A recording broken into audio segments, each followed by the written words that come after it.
I didn't plan the silence. It just happened when I grabbed the DJ's mic, cut the music, and hit play on the file everyone told me not to bring. The hall lights glinted off crystal, forks froze mid-air, and the bride's father stood halfway between his chair and the cake, caught, ridiculous, suspended like a figure in a snow globe right before the shake. Then her voice came through the speakers, low and breathless, saying my husband's name the way I used to, a sound that made the catering staff look at their shoes, and my mother pressed 2 fingers to her temple as if she could hold back a headache and a decade at the same time. Someone near the dessert table whispered don't, and someone else said finally. I saw my brother, the groom, try to laugh it off, that bravado he learned from years of being told he could never do wrong. But when the man in the audio moaned back, my husband, unmistakable, my brother's face changed shape. The laughter died on his lips, and the toast flutes trembled in people's hands like they wanted out. I paused the recording right before her line that would have ended it all, because I wanted eyes up, necks turning, the question hanging. And they looked. The bride at me, my brother at her, my husband at the floor, my mother at God, my father at the exit, calculating distance like miles could absolve him. There's a kind of quiet you only hear at the edge of a cliff or inside a church when someone says speak now. It's the sound of choices. That's what the room sounded like before the bride found her voice and asked why I would do this on her wedding day, as if the day belonged to her like the air, like the truth. I didn't answer yet. I put the mic down on the DJ booth like it might burn through the table and walked toward my brother, who looked 12 again in the worst way, the way he looked the year Mom forgot my birthday but remembered his half-birthday because he cried dramatically enough for an audience. I wanted to tell him I tried to stop this before it became spectacle. I wanted to say I begged people to listen when the stakes were smaller and the walls were closer. But the wedding had made everything big and bright and mine to hold. If this sounds vindictive, understand I waited. Understand that last week I sat in my car outside the bakery where she was picking up a tasting box and counted the ants on the curb to stop myself from walking in and asking her if she liked the vanilla that much because she tasted it at my house. Understand that the night before the rehearsal dinner, my husband set his phone face down and angled his body away from me so efficiently it felt rehearsed. And understand that when I tried to talk to my mother about it, she said, "You've always been dramatic," and looked relieved to have a phrase ready, like a waiter arriving with a reserved sign for a table you didn't want to sit at anyway. The thing about family is you can love it and still set it on fire, and sometimes you get praised for the marshmallows after. This started 3 months ago, though the first ember was years old. I was the older one, the fixer, the person who knew where the extra batteries were and which cousin would turn a small problem into an emergency if you let him. I answered phones that rang in the middle of the night and forwarded emails and filled forms and apologized for tone. I was the scheduling app for a family that refused to admit it needed one. My brother is sunshine when it suits him and a solar eclipse when it doesn't. He's the guy who can charm a room and then forget to pay the bartender. He's also the guy who told me at 16 that I was good at being second. He meant it as a compliment. It sounded like a trophy for quietly building everyone else's stage. So when he met her, the bride, I tried. I showed up like I do. I helped pick a venue that didn't have a hidden fee nightmare. I smiled at the dress fitting where she twirled and asked, "Am I doing too much?" And I said, "Do exactly as much as you want, it's your day," even though I could hear my mother in my head saying our family prefers elegance, which is code for don't make us uncomfortable, which is code for be small. And then my husband started working late and she started texting too often and my brother started being busy. It wasn't one thing. It's never one thing. It's 1,000 almost that step on your chest. The first time I knew something was wrong was a Thursday when I came home early from a dentist appointment and found my husband's cologne in the guest bathroom. Not weird. He showers there when he wants to listen to podcasts without me hollering through the steam that the host is wrong about everything. But the towel was damp and the mirror had a perfect oval wiped into it like someone needed to see their face quickly. I checked the front door camera the way you do to quiet yourself. The bride had come by an hour earlier to drop off mock-ups for place cards. No big deal. She's been in my house 100 times. We live close, we share a dry cleaner. That night my husband slept with his phone under his pillow, and I told myself he was planning a surprise for me, maybe a weekend away, maybe a bracelet I would pretend not to need, but my mouth tasted like batteries. The next morning when he showered, I opened his pillowcase to rearrange it out of some old habit of care and a note fell out. It was from a notepad we keep near the fridge for grocery lists. 3 words, "We can't talk." No punctuation, no signature, the kind of sentence you can read in 3 voices and hate all of them. I wanted to throw it out and forgive him for whatever it wasn't yet. I put it back under the pillow like a talisman against my own curiosity. If you're wondering why I didn't confront him immediately, remember the good parts. Remember the Tuesdays we made pasta so spicy we cried. Remember the way he always let me keep the extra blanket because my feet run cold. Remember the fights that ended in apologies that felt like new vows. It's hard to torch the house when you built it by hand. 2 weeks later, my brother's fiancée came by with floral samples and a laugh too loud. We sat at the table comparing peonies to peonies, and she turned one stem in her hands like it was a microphone. "Do you ever think," she said, "that people are the worst and we're all doing the best we can?" I said I thought sometimes people are the best and they do the worst because it's easier. She stared at me like she wanted to agree but needed permission. Then she asked to use the bathroom and was gone 10 minutes. When she came back, her lipstick had been reapplied just slightly crooked. That night my husband told me he missed the version of me that didn't look for problems. I told him I missed the version of him that didn't give me reasons to look. Little things fell out of pockets. A second toothbrush at our house that wasn't mine. A hair tie in my car's cup holder that wasn't mine. A charge on our shared card at the hotel near the river where my brother and his fiancée planned to take pictures. The receptionist, when I asked, said he couldn't reveal details, but his eyes did a small, involuntary kindness that told me the answer anyway. I told myself I could handle it privately. I told myself that if they stopped, if they made a clean break and confessed and cried, we could keep the family looking like the family. I could hold my brother through the ugly. I could rearrange my marriage around the injury the way you favor an ankle you sprained years ago and still ignore stares. I told myself a dozen fairy tales while the wolf set the table. Then I found the voice note. It wasn't even hidden. It was in the cloud in a shared folder called Wedding Stuff because of course it was. The file was time-stamped 1:07 a.m., 3 days after the Bachelorette weekend, titled Test. It was her voice and his voice, a conversation that had started as a joke and accelerated into gravity. She said she missed him. He said he was complicated. She said she was stupid for wanting this. He said he wanted it too. Then the sound of breath you can't share with a roomful of people without changing the room forever. I took it to my husband. He said it wasn't what it sounded like. I said it sounded like betrayal. He said he was drunk. I said then his voice should slur apology. He said he loved me. I said love is a verb and you conjugated it wrong. He begged for time. I gave him a week and slept on the couch that made my back ache and my resolve sharper. When I told my mother, she said I must have misunderstood. When I told my father, he said families survive worse. When I hinted to my brother, he said, "Don't be weird, it's almost my wedding." The bride texted me hearts and photos of centerpieces while in the file named Test she whispered my husband's name into a shape I recognized and wanted to break. So I brought it to the rehearsal dinner.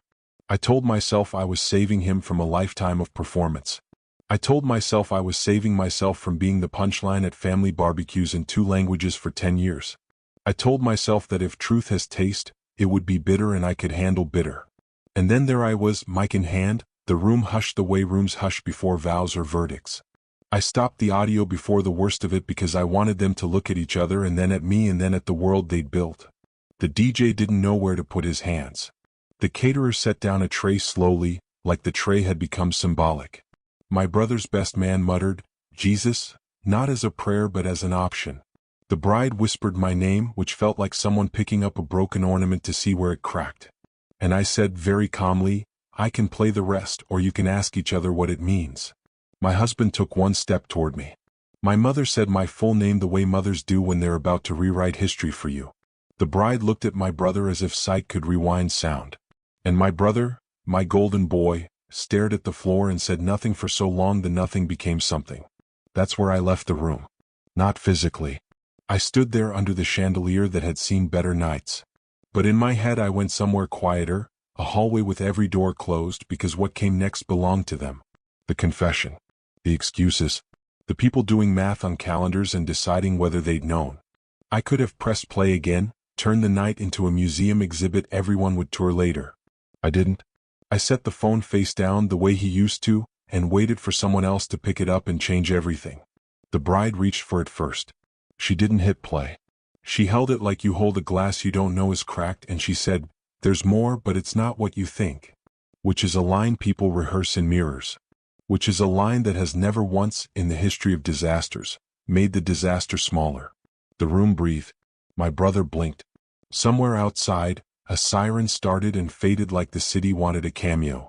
And just as the bride opened her mouth to explain the version of this where she was kind and faithful and misunderstood, my father stood and said, "We should talk privately," and everyone who'd ever been in a family understood the threat inside the offer. I didn't move. I had built a stage and I was going to watch what performed on it. And then my mother said, "If you ruin this, I will never forgive you." And in that moment I realized I wasn't exposing one betrayal. I was interrupting a tradition. I said, "Then listen to me now for once," and when my voice shook, it wasn't from fear. The hallway smelled like eucalyptus and spilled Prosecco. We had migrated there in a messy procession. Parents, siblings, cowed bridesmaids holding bouquets like small shields. The event coordinator hovered at the edge, all smile and panic, murmuring about timelines as if scheduling could triage blood. Someone closed the door to the ballroom behind us and the muffled chatter inside turned the air low and steady, like a generator kicking on after the lights go out. My father began with my name again, that heavy sigh weight that precedes lectures. I cut in before he could clear his throat into authority. "No. You don't get to conduct this. Not this time." He stared at me as if I'd spoken a foreign language. Maybe I had. The dialect of daughters who stop apologizing is rare in our family. My brother leaned on the wall, hands in pockets like he could be casual inside a car crash. The bride stood 2 steps from him, turned not to him but to my husband, as if they'd drift to one another on muscle memory. My husband wouldn't look up. His tie was slightly crooked. I used to fix it without asking. The part of me that reaches for neatness twitched and then died, and I let it. "Say it," I told them. "Tell him before I press play again." The bride swallowed. She had always been good at the pretty version of sincere. She could turn tears into pearls and string them into necklaces for people to admire. But there was nothing to decorate here. She finally said, "It was a mistake." I laughed short and ugly. "Plural." "Twice," she whispered as if economy could be a virtue. It was twice. My brother flinched like someone had snapped a rubber band at his wrist. He looked from her to me, from me to our parents, and found no script. "Why?" he asked. Not loud. The much worse kind, the small why that doesn't believe an answer will help. "I was scared," she said. "I was overwhelmed." "Of marrying me?" he asked, and in that moment I remembered us at 11 and 13, me holding his wrist while the nurse gave him stitches and he barked jokes through gritted teeth, both of us pretending bravery was a thing you could catch if you stood close enough. "I was scared of being less," she said to the floor. "In your house everything is already decided." It should have pricked my mother, whose decisions had the force of weather. It should have pricked my father, who pretended benevolence was the same as being right. But it pricked me, because she was naming the thing I'd built my personality around, the elaborate choreographing of being useful instead of central. My husband finally spoke. "It wasn't about you," he told my brother, a sentence so allegedly caring it bordered on cruel. "He meant, I didn't betray you because of you. He meant, I don't owe you an explanation that hurts me. He meant, I am already the victim in this story. I should have been ready for the audacity, but you never are, not really, not when the audacity comes wearing the sweater you picked out." "Say what it was about," I told him. He pressed his fingers to his eyes hard enough to leave crescents. "I felt invisible," he said, and there it was, the theme my family writes in invisible ink on every holiday card. "You were always fixing things for them, for everyone. We were last. Then you chose my brother's fiancée," I said. "Inventive." He flinched. "Good. Feel the sting. Feel anything that isn't your comfort. In AA they talk about the moment before the drink," he said, quieter. "The little pause where you decide." I kept skipping that pause. I didn't want to hear the answer. "You're not in AA," I said. "I'm thinking about it." I stared at him long enough to fit 15 years into an elevator and count each floor. "You cheated. On me. With her. And you're thinking about things." "I'm sorry," he said, a phrase that comes prepackaged with absolutions if you buy it in bulk. I wish I could take it back. I wanted to ask him which part, but I was too tired for the dark marvel of that. My brother needed something more than my fury. He needed a breadcrumb path away from this room. "You're not marrying her tomorrow," I told him, and immediately the air thickened, my mother's eyes flaring hot, my father's jaw settling into the old stone that says we endure everything we don't want to change. "You don't decide that," my mother said, and I had never heard her sound so much like a locked door. He does, I said and looked at him. And he shouldn't do it out of embarrassment management. He should do it because he wants to be married to her after hearing what we all just heard. He stared at his shoes like they'd answer. The bride lifted her chin. I love you, she said to him, and I believed that she believed it. That's almost worse. I made a mistake, but we can fix it. Fix it? I repeated because the echo sounded absurd in the air. People fix hems. They don't fix detonations. You think you've never hurt anyone? She snapped, and there it was, the turn, the lash. You've been controlling everything since we got engaged. The venue, the budget, the timing. You made yourself indispensable, and now you want to punish me for not worshiping you. The thing about truth is it's barbed. If you pull it out clumsy, it bleeds worse. I could have told her I tried to be invisible. I could have told her I stayed up late adjusting spreadsheets so my brother wouldn't wake up to chaos. But she had found a useful knife. I wasn't going to hand her a sharper one. She's not wrong that you control things, my father said gently, and I laughed again, because of course he would find a way to make my boundary the problem. You sometimes make decisions for the family without consulting. Like whether my husband sleeps with your future daughter-in-law? I asked, tilting my head, and even my father couldn't dress that in diplomacy. You could have told me privately, my mother said, burrowing into her favorite refuge tone. You didn't have to humiliate us. You were never going to hear me privately, I said. You never do. My brother rubbed his face. Can everyone just stop talking about how they feel about the situation and talk about the situation? Okay, I said. The situation is that your fiancé slept with my husband twice, minimum, and kept planning a wedding with you. The situation is my husband chose the nearest exit from accountability. The situation is our parents are more worried about their reputation than your future. The situation is that if you go through with this, every family event will be a minefield we pretend is a picnic. He looked at the bride, then at me, then at the door to the ballroom like there might be answers behind it in the form of shrimp skewers. Why did you bring the audio? He asked me suddenly, like he wanted to find the lever that moved me. Because the first time I tried to tell you, you laughed, I said. Because the second time, Mom said I read things wrong. Because the third time, Dad told me not to be dramatic. And because I know you and you want proof you can't unsee. I brought the thing you can't dress up. The bride reached for him. He didn't step back, but he didn't step forward either, the hardest kind of standing. I chose you, she said softly, like the sentence itself had power. It wasn't about him. It was me trying to breathe. You could have breathed with me, he said. You could have told me you were suffocating. I tried, she said, and I remembered her in my kitchen with the peonies and the laugh too loud, and I wondered if that had been her trying and me not hearing because I was too busy setting out cheese, arranging the night, managing everyone's temperature like I'm the thermostat no one thanks. Let's postpone, my father said suddenly, pouncing on a word that sounded like control. We postpone, we handle this, we present a united front. We're not a company, I said. We're a family. We're both, he said, and the truth of that made something in me wilt.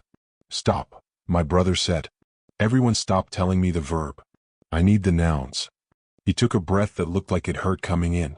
Did you love him? He asked her, and the hallway shrank to a point. She closed her eyes. No, she said, and I believed her again in that terrible way. I loved the feeling of not being told who I am. He nodded like he'd been expecting a worse answer and got the second worst instead. He looked at me. Are you divorcing him? It was the first time anyone had asked me that like I was a person at the center of my life. The word divorce hit the back of my teeth with a definite click. Yes, I said quietly and without flower. My husband inhaled sharply. My mother whispered my name. My father stared at the carpet as if solutions were woven into it. But the word felt right-sized in my mouth. Yes. Okay, my brother said, and nothing about that okay was okay, but it was a place to stand. The event coordinator peeked around the corner, brave or desperate. We need you back in the room, she said with the bright calm of a kindergarten teacher after a paint spill. The guests are curious. We're not going back, my brother said, and the coordinator blinked twice and recalibrated her smile like a GPS rerouting. I held his gaze until the smile melted. You're not smart enough to be as dangerous as you want to be, I said, and his lips parted like a door to a room with no furniture. I left before I did something that would require actual lawyers. On my way out, Lila grabbed my wrist. Her fingernails were moons. You made me small tonight. You made me consumable, I said. She swallowed. I just wanted help. You wanted applause? I said, softer than I felt. I wanted Dad's rules. She blinked slow. He loved me more, she said, not cruel, just true to her. I didn't argue. Love isn't a ledger, it's a tide, and we stood on different pieces of shore. I drove home with the petition on the passenger seat and the copied letter under the sun visor like a patron saint. I didn't cry. I've learned that my tears fall into buckets my mother keeps for watering her garden. Instead, I made tea and opened my laptop and started a list called What I Won't Do for Family. At 1:12 a.m., my inbox pinged. An email from a firm with 3 surnames and a website that says things like solutions. It was a follow-up to the petition, asking for a conversation about settlement, and CSNG my mother for transparency. I replied with one line, all future communications through counsel. Then I closed my laptop, placed Dad's letter on top, and slept like someone who owes nobody their insides. Morning brought the aftermath the internet specializes in. A cousin posted a blurry clip of the blackout to her stories with the caption, "You had to be there." A coworker DM'd me, "Are you okay?" That was intense. Aunt Mel wrote me an email with the subject line "proud," and the body, "but also maybe next time, Mace." By noon, I'd spoken to an attorney who corrected my breathing with words like, "No, they cannot," and "the clause pertains to necessary expenses," and "a wedding is not plumbing." He told me to keep records, document harassment, and say no like it's a full sentence. He loved the folder photos. He used the word unconscionable in a way that felt like a benediction. I sent Lila a text. I will not fund your wedding. I will not allow you to use my private medical history as leverage. If you or Mom share anything about me, I will pursue every remedy available. I love you. I will help you move next weekend like I promised. Truth and boundaries side by side like 2 strangers at a bus stop. 3 dots. No reply. At 3 p.m., Jason posted a carousel. Him and Lila feeding each other cake, a caption about radical truth, a paragraph about interrupting generational trauma, a line about how some people resist the light. The comments were hearts until the women in my industry, waitresses, planners, teachers, arrived with their knives. Radical honesty is telling your own story. Consent applies to narratives too. You sound like a podcast. By evening, my mother called from a number I don't have saved under her name. She skipped hello. You've made a fool of us, she said. You did that, I said. I just turned off the lights. You think you won? She asked, and I pictured her at the kitchen table, the one Dad built, the letter I keep a copy of in a drawer she doesn't open. You think paper protects you? We have family, we have tradition, we have performance, I said, and she went quiet like I'd knocked a prop out of her hand. You are cruel, she said finally. You've always been. I didn't defend myself. I never win points in the game of self-definition with someone who writes the scoreboard. I'm busy, I said and hung up. That night, Lila showed up at my door. No makeup, hair in a knot that made her look like we had a math test in the morning. She held Dad's blue handkerchief like a note. She didn't ask to come in, she walked past me as if she still lived in my room. I won't apologize, she said, hands shaking. I don't know how to be the person you need. I don't need a person, I said.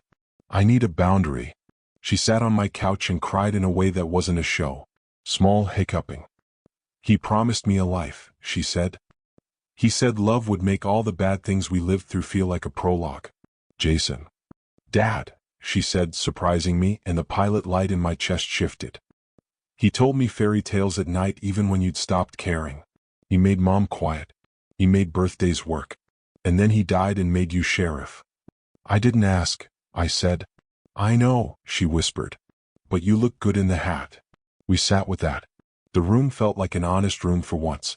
Then she said, almost conversational, you ruined my wedding. You aimed a gun, I said, and missed the part where it fires on you too. Silence again.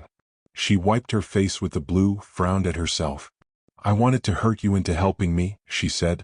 I learned that here. I know, I said. Me too. She stood. Jason thinks we can spin this. He thinks we can call you jealous and everyone will clap. He thinks in verbs like spin, I said. He's a windmill pretending to be a tree. She smiled despite herself. It looked like the girl with the safety pin. Are you going to hate me forever? No, I said. But I'm going to lock the door. She nodded. Keep Dad's house, she said softly, as if offering an olive branch shaped like a key. Use the money for the roof, the boring stuff. You would like boring. She looked at the door, then back at me. And if I ever have a kid, will you read them the dragon story the way he did? With the silly voice. If you ask me, I said. Not if Mom tells me to. She laughed, a clean sound. Deal. Then, I might still sue you. I know, I said. Do it for the right reasons. She left. I locked the door. I made more tea. I sat with Dad's letter and circled the phrase family obligations in pencil like it could teach me something new. It did, in a way. Obligations aren't the same as demands. Obligations are what you choose from the inside. Demands are what get shouted through the window. So, am I for cutting the power at my sister's wedding, pocketing my mother's speech, and refusing to turn my life into a fundraiser or a sermon? I've been called worse by friendlier people. Maybe I am. Maybe I ruined a night that wasn't mine. Maybe I should have swallowed it and smiled and written a check so the photos looked good forever. Or maybe turning off the lights was the first honest thing anyone did in that room.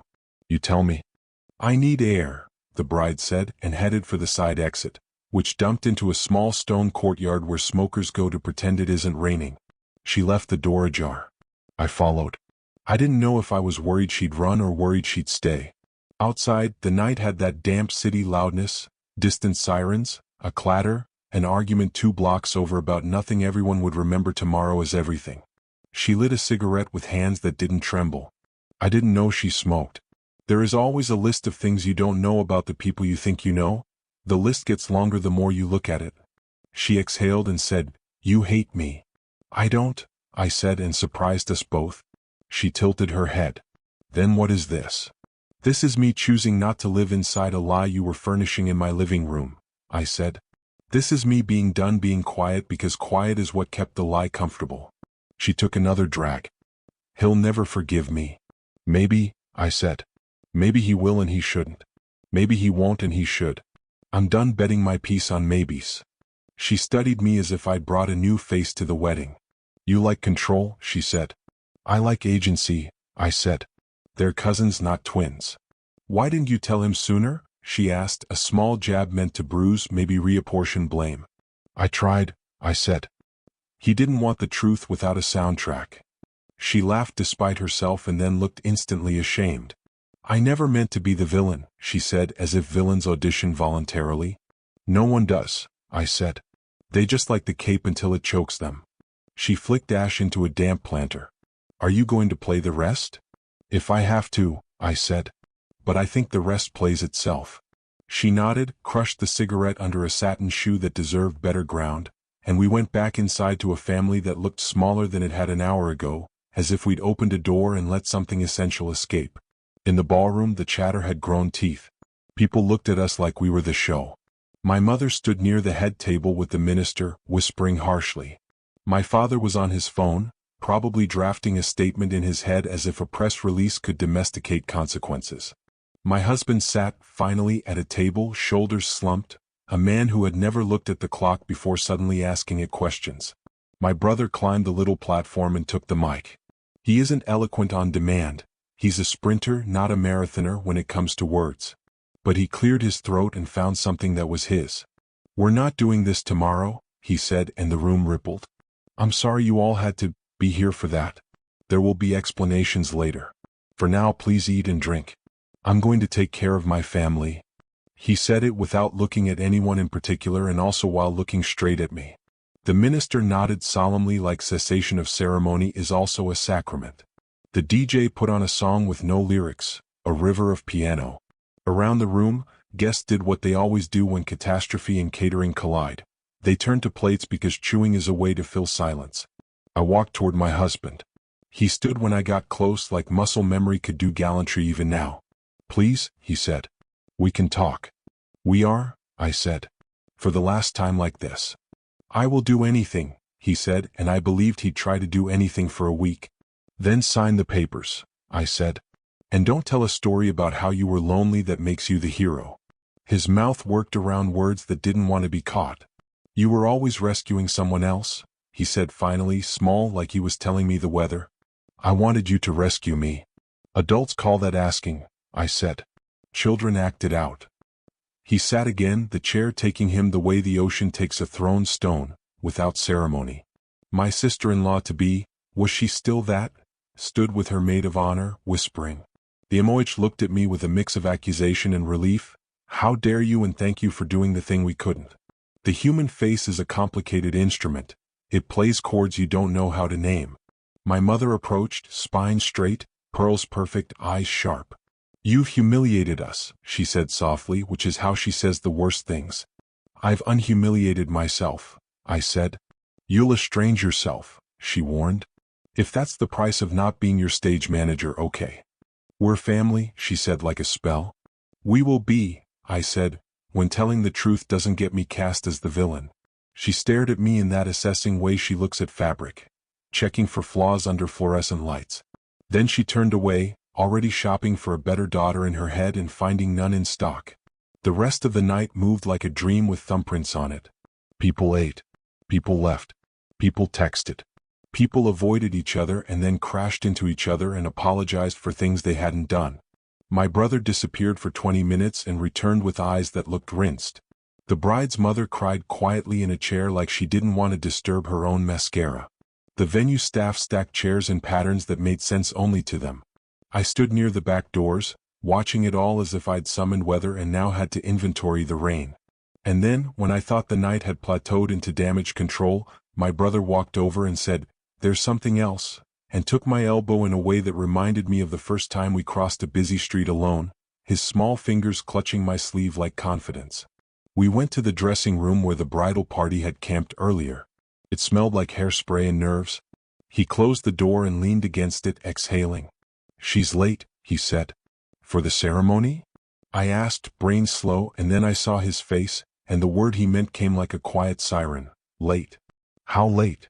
I asked. 6 weeks, he said. She told me right after you played the audio. My reflection in the vanity mirror looked like someone I'd seen before and decided not to be. Is it? The rest of the sentence didn't want to finish. The calculation fell between us like a shadow. She says it's mine, he said, and I wanted to swallow the relief that tried to stand up in me because even if it was, the disaster doesn't become a doll you can hold. Do you believe her? I asked. He stared at the vanity lights, small bulbs like interrogators. I don't know what I believe, he said. I only know I don't want to make a child pay for our bad math. I sat on the tufted stool that had held 100 nervous brides.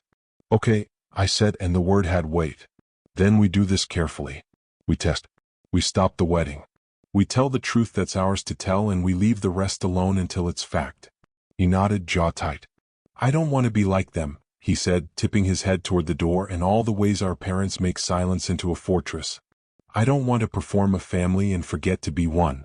Then don't, I said, and pictured my husband's bent head, the cigarette in the courtyard, the audio file burning a hole in the cloud. There are so many ways to be brave that look nothing like the pictures. He looked at me in the mirror. Am I the asshole for canceling my wedding the night before and asking my fiancé to get a paternity test? The question lifted and hovered like the chandelier in the ballroom. Dangerous, heavy, necessary. It depends who you ask, I said.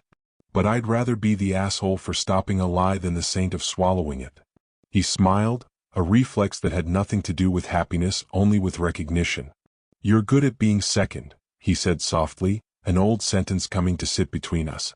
Not anymore, I said and meant it like a vow. The morning after was too bright. The city doesn't lower its voice for your private earthquakes. It just keeps making coffee and noise and light, indifferent and therefore holy. I woke up on my couch, neck angry, back stiff, heart strangely calm.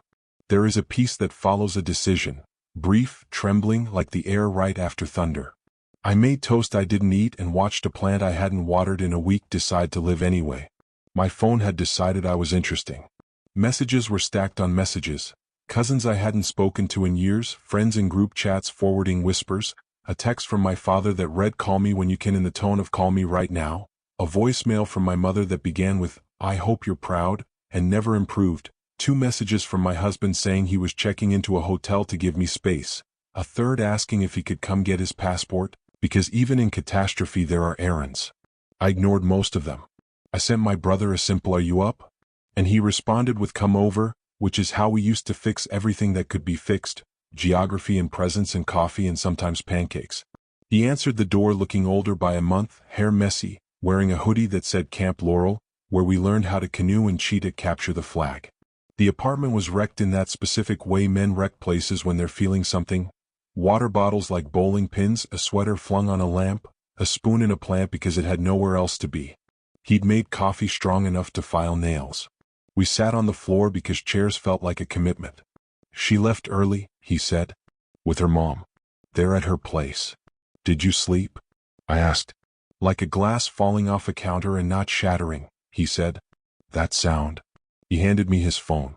A new message from her. I love you. I'm sorry. I want to do this right. Please come talk. A second one, I'll take the test. A third, I hate that this is who I was with you watching. She's not a villain, he said, preempting my silence.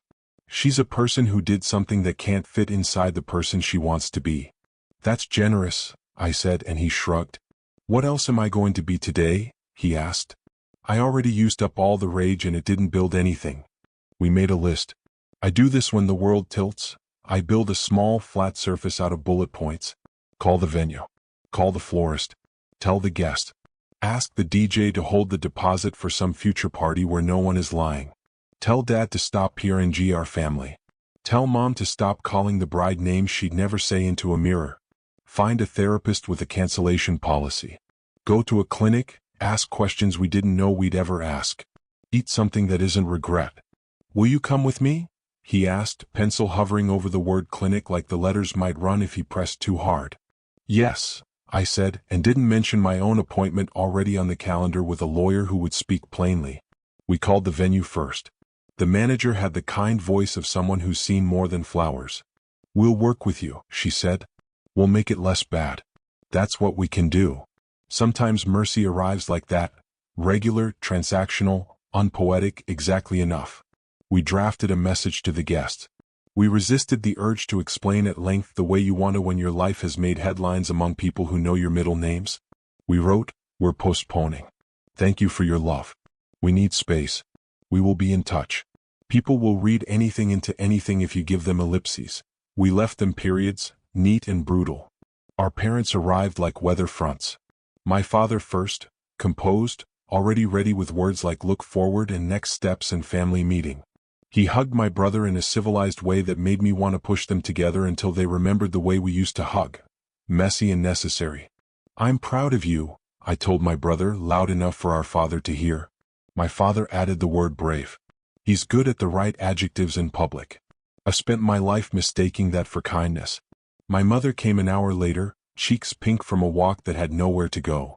She hugged my brother and then turned to me with a look I had seen when I broke her favorite bowl at 10. I don't know how you sleep, she said. In a bed, I said. Finally. She looked past me to the kitchen like answers might be in the sink. You could have brought it to the family. I did, I said. For years. Not like that, she said. No, I agreed. Not like that. She sighed as if exhaling could be a strategy. Well, it's done, she said. We'll have to manage the fallout. Or we could handle the truth, my brother said quietly, and something about his voice made her look at him like he'd grown taller while she blinked. She sat. She cried. She didn't apologize because apologies aren't the language she was taught to speak. It's not an excuse. It's a map. We went to the clinic in the afternoon, the three of us, and sat in a waiting room where a TV played a nature documentary about whales that leave and return, leave and return. The nurse called their names together. The doctor explained the science in sentences that had no patience for shame. The test could be done. The results would come. There would be certainty where there had been performance. I waited in the hall. My husband called while I was staring at a poster about prenatal vitamins. I answered because I was tired of hearing myself be strong in my head. I'm sorry, he said again, voice wrecked, hotel room echo. I told my mom. How did she handle it? I asked because curiosity is a muscle I don't know how to let atrophy. She cried, he said. Then she told me I'm like my father. Are you? I asked. I don't want to be, he said, and that is both a promise and nothing. I'm meeting a lawyer, I said. I know, he said. I'll make it easy. I don't want to make this worse. Thank you, I said, and meant it the way you mean it when someone moves out of your son. Am I the worst person you know? He asked, raw, like he wanted a number to measure himself against. No, I said. You're a person who did the worst thing you've ever done, and now you have to do the best things you've ever done over and over until you like your face again. He was quiet. You always know how to talk, he said. Words are the only tool I never misplace, I said. He sniffed, recovered, clung to information like a ladder. I left the note under my pillow because I didn't know where to put it, he said, and I didn't have the energy to unpack the metaphor. Goodbye, I said. Take care of yourself, preferably with professionals. Back at my brother's, the bride was waiting with her mother. She looked like a person who'd been crying professionally for hours, eyes swollen in that glamorous actress way that makes sadness look expensive. She held a small paper bag and handed it to me. Inside was the toothbrush, the hair tie, the note. She'd collected the artifacts like she was staging a surrender. I'm not asking for you to forgive me, she said to me, and then turned to my brother. I'm asking you to let me try to build a life worth forgiving. He looked at me. He looked at the bag. He looked at his hands. We're going to wait for the test, he said. We're going to get counseling. We're going to build with lumber that doesn't splinter. I'll do anything, she said, and I believed she'd try to do anything for longer than a week. Maybe that's enough to begin. Maybe it isn't. One of the worst parts about being an adult is your appetite for certainty dies and your tolerance for maybe has to grow legs. Our parents left eventually, their advice trailing behind them like ribbons that get caught indoors. The bride and her mom left with hugs that were careful not to touch too much. My brother and I ate noodles out of paper cartons and watched a movie where nothing bad happened to anyone and no one lied. It was a parenting video for our nervous systems. He fell asleep on the sofa. I tucked a blanket under his chin and cleaned up the water bottles that had been bowling pins.